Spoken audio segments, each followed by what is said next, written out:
लोग कहते हैं ब्राह्मण का बेटा हो के ऐसा क्यों बन गया? बोले किसी गड़बड़ का अन्न खा लिया तो बेटा भी गड़बड़ हो गया।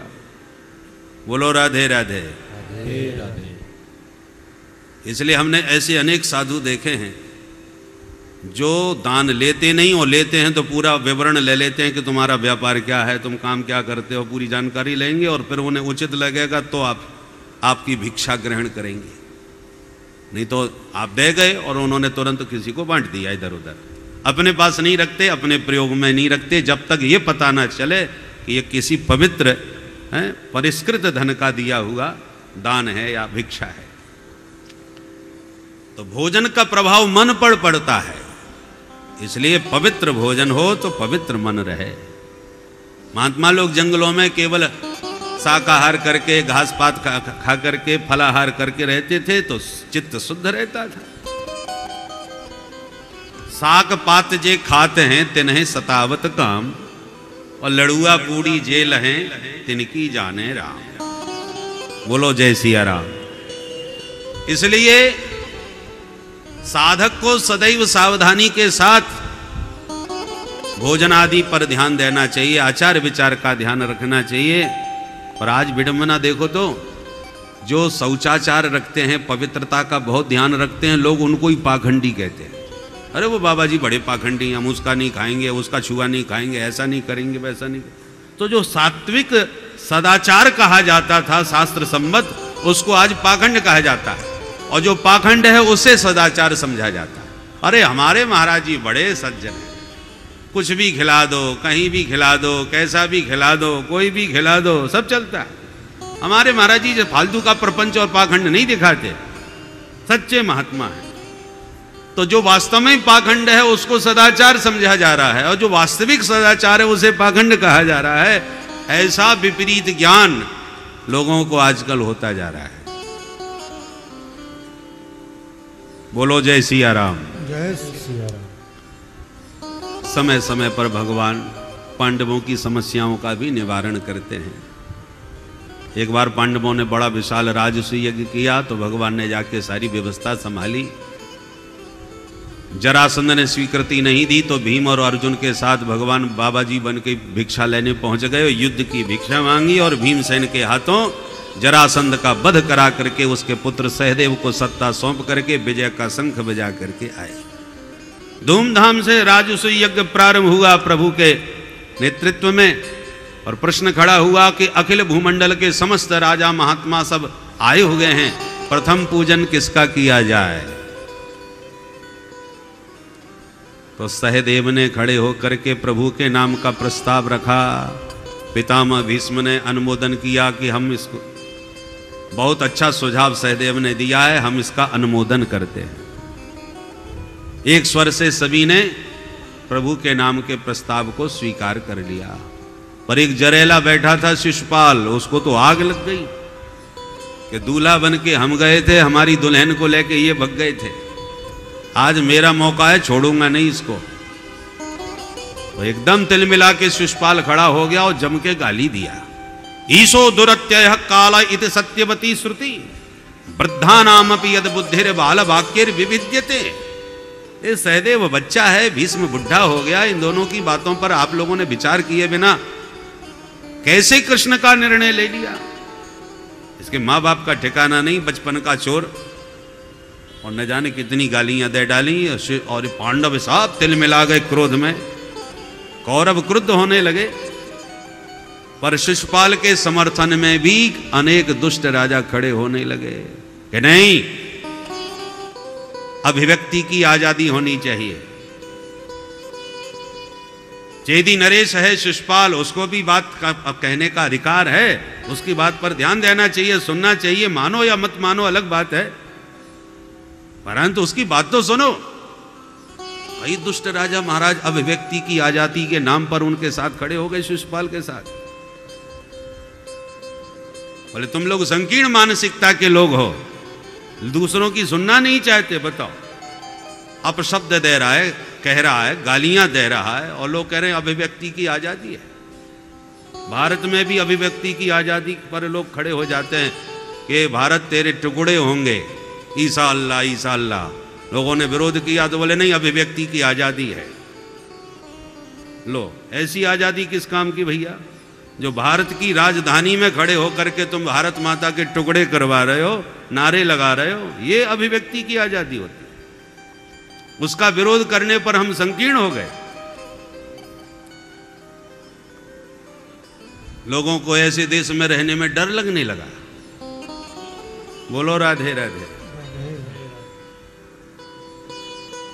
भगवान ने पांडवों से कहा, अच्छा आप लोग सब शांत रहो, कोई मत बोलो।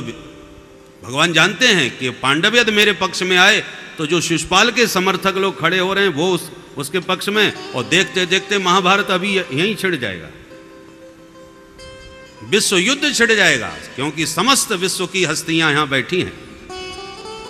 इसलिए भगवान ने अपनी पक्ष को शांत कर दिया। भाई आप लोग शांत हो जाओ, ये हमारी बुआ का लड़का है तो हमारा तो भैया लगा, हम भाई भाई आपस में निपट लेंगे, दो पक्षीय वार्ता होने दो, तीसरे पक्षी की हमें जरूरत नहीं, हम आपस में निपटते रहेंगे, किसी को बीच में आने की जरूरत नहीं, हमारा आपसी मामला है।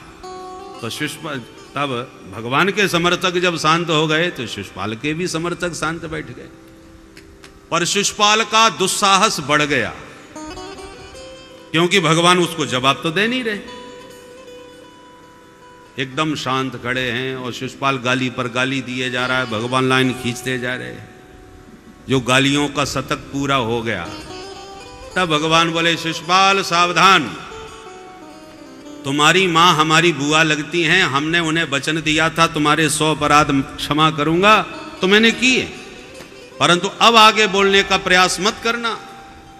अरे ये कहां रुकने वाला था, फिर हो गया चालू। और जहां 101 गालियां हुई तो सिरक्षुरांत चक्रेण जहारा पतितम रिपो, एक झटके में सुदर्शन चक्र प्रकट हुआ और शिशुपाल की गर्दन को काट के दूर फेंक दिया। एक प्रकाश उसके देह से प्रकट हुआ जो भगवान के चरणों में विलीन हो गया। बोल भक्तवत्सल भगवान की। अब तो जितने दुष्ट राजा थे सब सन्नाटे में बैठे रह गए, आपस में बोले भैया गड़बड़ करेंगे तो यही हालत अपनी भी हो जाएगी, इसलिए बोलो मत, बाद में सब देखा जाएगा। सारे दुष्ट अपने आप शांत हो गए और भगवान ने विश्व को संदेश दिया भारत भूमि का। भारत भूमि से यह संकेत दिया कि हम भारतीय सहिष्णु तो हैं, सज्जन भी हैं, पर हमारी सज्जनता को, सहिष्णुता को या तुमने कायरता समझने की भूल कर दी, तो ये मत भूलना। हमारे ऋषियों ने हमें मंत्र दिया है, सर्वे भवन्तु सुखिनः सर्वे सन्तु निरामयाः। हम सारे विश्व में शांति चाहते हैं, विश्व का कल्याण हो, ये हमारी उद्घोषणा है। स्वस्त्वस्तु विश्वस्य खल प्रसीदताम, सबका मंगल चाहते हैं हम, परंतु जो हमारी सज्जनता और सरलता को कायरता समझ करके हम पर हमला करते हैं और हमारी सहनशीलता को कायरता समझ करके मनमाना हमारे प्रति व्यवहार करते हैं, तो हमारे ऋषियों ने फिर दूसरा सूत्र दिया है, सठे साठ्यम समाचरेत। जो जिस भाषा में समझे उसको उसी भाषा में समझाना भी हम लोग अच्छी तरह जानते हैं। कई दशकों से हम आतंकवाद का दंश भोग रहे हैं सज्जनता के नाम पर, और तनिक हम प्रतिकार करते हैं तो सारा विश्व समुदाय हमको मानवता का पाठ सिखाने लग जाता है। और एक समर्थ राष्ट्र पर एक बार आतंकी हमला हुआ, उसने वो करारा जवाब दिया कि दोबारा किसी की हिम्मत नहीं पड़ रही। इसलिए अब तुम्हारे 100 अपराधों का शतक पूरा हो चुका है, अब भी तुम नहीं समझे या हमको तुम कायर समझ करके हम पर हमला करते रहे, तो वो जमाने अब गए। अब तुम्हें घर में घुस करके तुम्हारी बुद्धि को हम ठिकाने लगाएंगे, क्योंकि तुम्हें तुम्हारी भाषा में ही अब हम समझाएंगे। बोल भारत माता की। और भगवान ने एक शिशुपाल को दंड दे करके सारे उद्दंडों पर अनुशासन कर दिया, सबको संकेत कर दिया, देख लो हमारा दूसरा रूप भी है।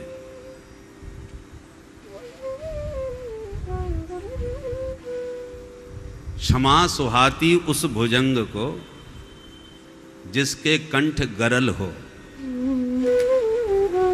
जिस सांप में जहर ही नहीं है वो क्या करेगा?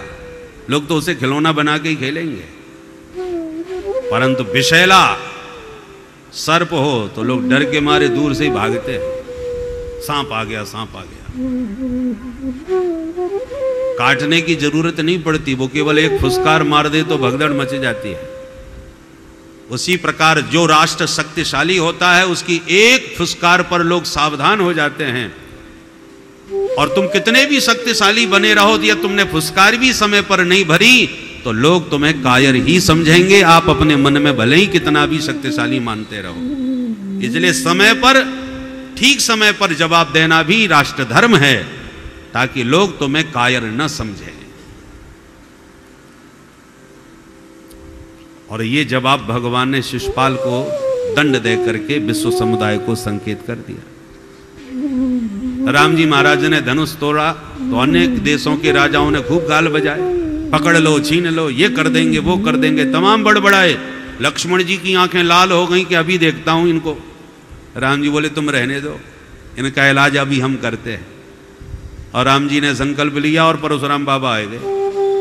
और जो परशुराम जी का रौद्र रूप देखा, जितने बड़बड़ा रहे थे सबकी आवाज बंद, सबकी बोलती बंद। और अवसरवादी राजा आपस में कहने लगे, मैंने तो इसलिए धनुष नहीं तोड़ा था, मुझे मालूम था यही सब होने वाला है, नहीं तो इस कल के बच्चे ने धनुष तोड़ दिया तो मैं नहीं तोड़ सकता था क्या? और मैं जानता था ये भोले बाबा का धनुष है, परशुराम बाबा छोड़ने वाला नहीं है। अवसरवादी लोग ऐसी ही बातें करते हैं, खुद से काम होता नहीं, जो काम करता है उसके काम में अनेक प्रकार की टांग अड़ाने वाले, अनेक प्रकार उंगली उठाने वाले, इस प्रकार बड़बड़ाने वाले लोग होते हैं। परंतु जब परशुराम जी ने कहा जिसने धनुष तोड़ा है अलग हो जाए, और नहीं हुआ तो यहां जितने राजा बैठे हैं सब के सब मारे जाएंगे। न तो मारे जय हैं सब राजा, सोई राजाओं को सांप सूंघ गया। अरे ये तो हम पर भी संकट है, यदि वो अलग नहीं होंगे, उनका कुछ नहीं हुआ तो हम भी मारे जाएंगे। इसका मतलब आवाज किसी के मुंह से नहीं निकली और राम जी को कुछ नहीं करना पड़ा, ना लक्ष्मण जी को आंखें दिखानी पड़ी। लक्ष्मण जी तो पूरे प्रसंग में हंसते ही रहे। पर परशुराम जी की फुसकार से जितने भी दुष्ट राजा थे सब शांत सन्नाटे में खड़े रह गए। और ऐसे खतरनाक परशुराम जी जिनके नाम से कांपते थे बड़े बड़े राजा, अंत में जब उन परशुराम जी ने राम जी को प्रणाम करके उनकी जय जयकार करते हुए वन को प्रस्थान किया, तो सारे दुष्ट राजा अपने आप ही राम जी को प्रणाम करने लगे कि जिन परशुराम जी के कारण हमारी हालत खराब थी, उन परशुराम जी की हवा इन्होंने निकाल दी। तो ये बालक कितने खतरनाक होंगे भाई, देखने में तो बड़े सीधे सरल नन्हे से सुकुमार से लगते हैं, पर भाई ये तो बहुत खतरनाक है। परशुराम जी की बोलती बंद कर दी इन सब ने। तो राम जी को लड़ना भिड़ना नहीं पड़ा, यह है राजनीति। बिना युद्ध किए अपने प्रभाव की प्रतिष्ठा कर देना। राम जी ने भी किया और श्याम जी ने भी किया। एक दुष्ट शिशुपाल को दंड दे करके सारे उद्दंड राजाओं पर अपना परोक्ष रूप से अंकुश लगा दिया। बोले द्वारिकाधीश की। एक पौंड्रक नाम का भी राजा था, उसको भगवान बनने का भूत सवार हो गया।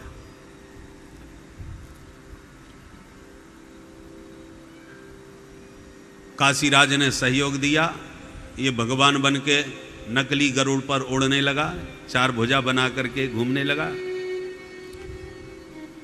और काशीराज इसको घर घर में पुजवाने लगा कि मित्र मैं पुजारी और तू मेरा भगवान, और जो भी चढ़ावा आएगा वो 50-50। भाई चढ़ावा तो मैं करवाऊंगा और तुझे बैठा करके पुजवाऊंगा, तो माल में मेरा भी तो अधिकार होना चाहिए ना, कुछ कमीशन हमारा हो। ठीक है, रहा पक्का। और काशीराज पुजवाने लग गया। बोल पौंड्रक भगवान की। भारतवर्ष की भोली भाली जनता है महाराज, चाहे जिसकी जय बुलवा लो इनसे। पौंड्रक भगवान की जय बोलने लगे। बताओ, काशीराज बोला मित्र गजब हो गया, मैंने तेरी जय जयकार खूब करवा दी, परंतु जब तक कृष्ण इस समय भगवान बन के पूज रहे हैं चारों तरफ, जब तक वो पूजेंगे तब तक तेरा प्रभाव प्रतिष्ठित होने वाला नहीं। अब बताइए, साक्षात श्री हरि भगवान द्वारकाधीश कृष्ण विराजमान थे धराधाम पर, तब भी नकली भगवान बन के लोग तैयार हो गए, तो आज इस घोर कलिकाल में 2-4 भगवान बन के घूमे तो कौन आश्चर्य की बात है भैया। भगवानों का भी शतक लग चुका है और वो वर्तमान में हैं, और उनके उपासकों की भी कमी नहीं है महाराज, खूब हजारों उपासक। आजकल हर मामला नया नया चाहिए, भगवान भी लोगों को नया चाहिए, पुराने में उनकी श्रद्धा नहीं जमती। खैर, जब भगवान के सामने ही डुप्लीकेट हो गए तो उनकी परंपरा आज भी चल रही है। धमकी भरा पत्र लिखवा दिया और भगवान के पास भिजवा दिया दूत के हाथों। उद्धव ने पत्र पढ़ा तो बड़ी जोड़ के हंसे, प्रभु आप तो नकली निकल पड़े, क्योंकि असली अब पैदा हुए हैं। पत्र में लिख रहे हैं क्या, वासुदेवो वतीर्णो हम एक एव न चापरः भूतानां अनुकंपार्थम त्वं तु मिथ्याभिधां त्यज। सर्वत्र व्यापक ब्रह्म जो वासुदेव है, उसका अवतार मुझ पौंड्रक के रूप में धराधाम पर हो चुका है। कृष्ण त्वं तु मिथ्या, तू झूठा है, इसलिए अपने को भगवान कहलाना बंद कर, क्योंकि मैं अब असली आ चुका हूं। भगवान दूत से बोले, भैया जाके अपने भगवान से कहना कि हम उनका दर्शन करने कल ही उनके घर आ रहे हैं, वो यहां आने का कष्ट न उठावे। दूत ने ला करके कह दिया।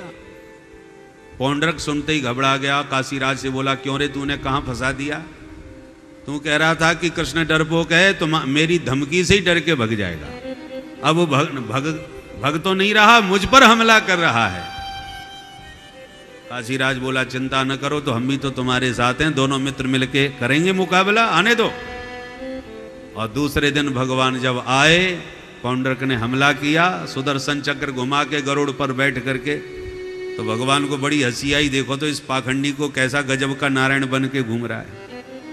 पर कुछ भी हो, तस्मात् केनाप्युपायेन मनः कृष्णे निवेशयेत्, इसी बहाने कम से कम मेरा दिन रात कितना चिंतन किया होगा, जो कहीं से भी कसर नहीं छोड़ी, नीचे से ऊपर तक बिल्कुल ज्यों का त्यों बन गया।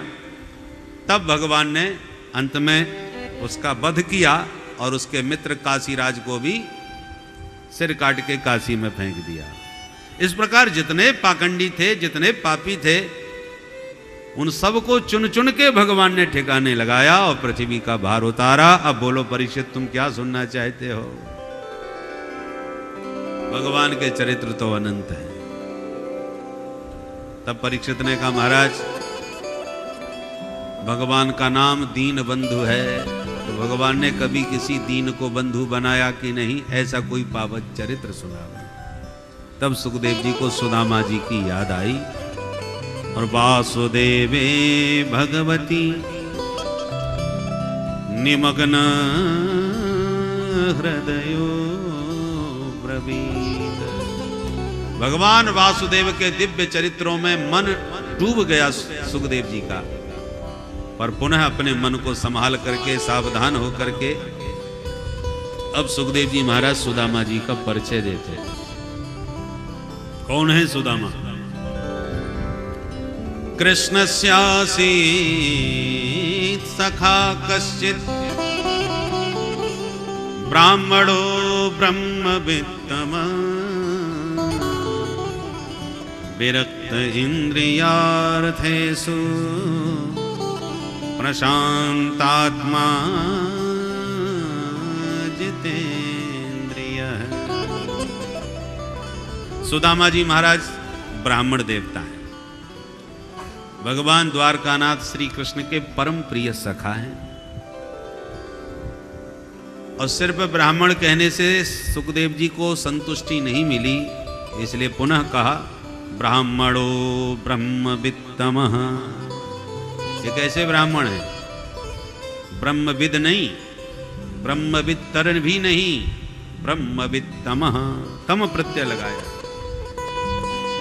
जैसे उच्च, उच्चतर, उच्चतम, अब उच्चतम के ऊपर कोई नहीं, श्रेष्ठ श्रेष्ठतर श्रेष्ठतम, गुह्य गुह्यतर गुह्यतम, प्रिय प्रियतर प्रियतम।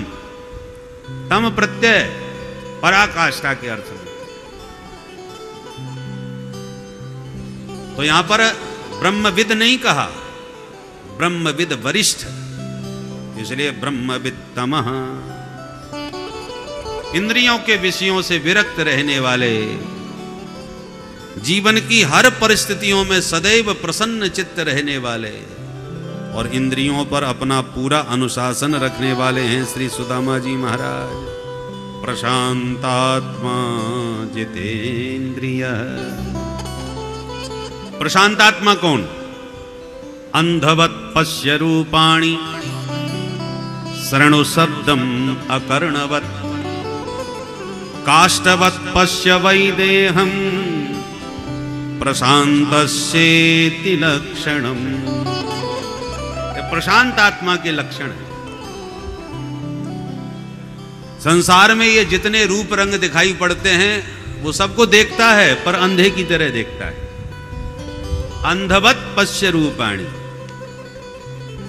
दुनिया भर की बातें तो सुनता है पर बहरे की तरह सुनता है।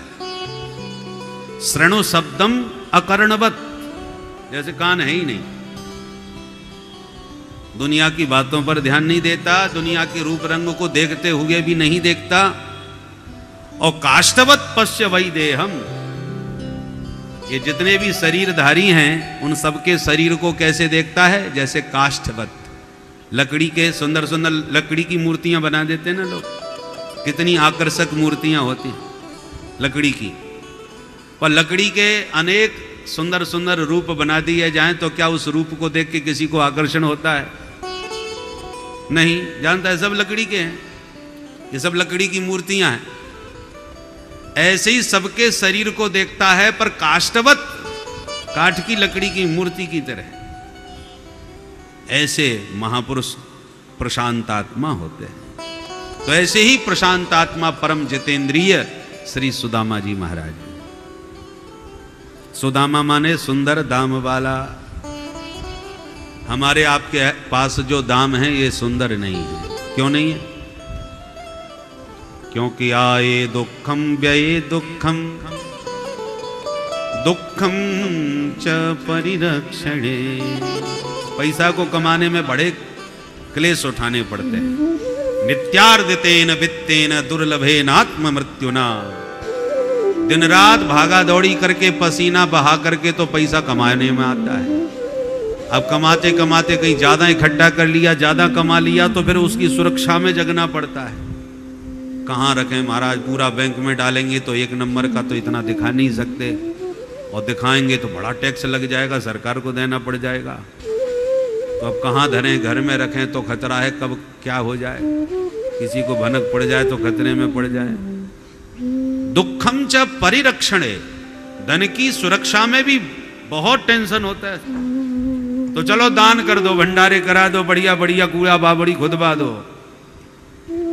तो व्यय दुखम, ज्यादा खर्चा हो जाए तो बड़ा कष्ट होता है। बताओ, इतना रुपया हमारा चला गया इसमें। तो कमाने में कष्ट दिया, फिर सुरक्षा में दिन रात जगना पड़ा, फिर खर्च किया तो और महा कष्ट हो गया। इसलिए इस धन को संत उत्तम नहीं मानते। उत्तम धन क्या है? जिसे भक्तिमती मीरा ने खूब कमाया और मस्ती में गाया। पायो जी माने राम रतन धन पायो, पायो जी माने राम रतन धन पायो, पायो जी माने राम रतन धन पायो, पायो जी माने राम रतन धन पायो। कहाँ से पाया मीरा जी? वस्तु अमोलक दीन्ही मारे सद्गुरु, वस्तु अमोलक दीन्ही मारे सद्गुरु, वस्तु अमोलक दीन्ही मारे सद्गुरु। वस्तु अमोलक दीने मारे सतगुरु कृपा कर अपनायो पायो जीवन कृपा कर अपनायो पायो जीवन राम रतन धन पायो पायो जीवन राम रतन धन पायो। मीरा जी ये बताओ, ये धन आपने कितने दिन से कमाया है? आपको कमाई करते करते कितने साल बीत गए? मीरा जी कहती हैं ये 2-4 साल पुराना व्यापार नहीं है मेरा, तो जन्म जन्म की पूंजी पाई, जन्म की पूंजी पाई, जन्म जन्म की, हाँ जन्म जन्म की, जन्म जन्म की पूंजी पाई, जन्म जन्म की पूंजी पाई। जग में सभी को पायो पायो जीवन, जग में सभी को पायो पायो जीवन, राम रतन धन पायो पायो जीवन, राम रतन धन पायो। मीरा जी एक बात बताओ, इतने जन्मों की पूंजी तुम रखती कहाँ हो? हम तो एक जन्म की पूंजी नहीं संभाल पा रहे। इतने जन्मों की पूंजी कौन सी बैंक में तुमने डाली है जो हर जन्म में तुम्हें मिल जाएगी क्या? ऐसी विश्व में कोई बैंक नहीं बनी कि इस जन्म में जमा कर दी और अगले जन्म में निकाल लेंगे। पूंजी बैंक में गई, शरीर छूटा तो माल किसी और का। अखबार में हमने पढ़ा कि एक साधु भिक्षा मांगते मांगते बेचारा पधार गया। पता चला उसके सामान में जब पासबुक निकली तो बैंक का खाता खोला गया, कई करोड़ रुपया उसके खाते में पड़े थे, और उस खाते में से न खाया न खिलाया, जमा करता करता चला गया, पैसा फिर बैंक का ही हो गया या जिसका सरकार का हो जाएगा, पर किसी काम का नहीं है। दान भोग या नाश तीन ही गति धन की है। दान किया नहीं, भोग कर नहीं पाया तो फिर जैसी आराम। अब बताओ ऐसा धन किस काम का? जिंदगी भर भीख मांगी और माल दे के चला गया। भगवान न करे जब ऐसी कोई भी दुनिया में बैंक नहीं बनी जो अगले जन्म में आपको पेमेंट कर दे, और फिर भी लोग पागलों की तरह वित्तेषणा में बंधे हुए धन कमा कमा के स्विच बैंक में सप्लाई कर रहे हैं, 7-7 पीढ़ियों का प्रबंध कर रहे हैं। मीरा जी कहती हैं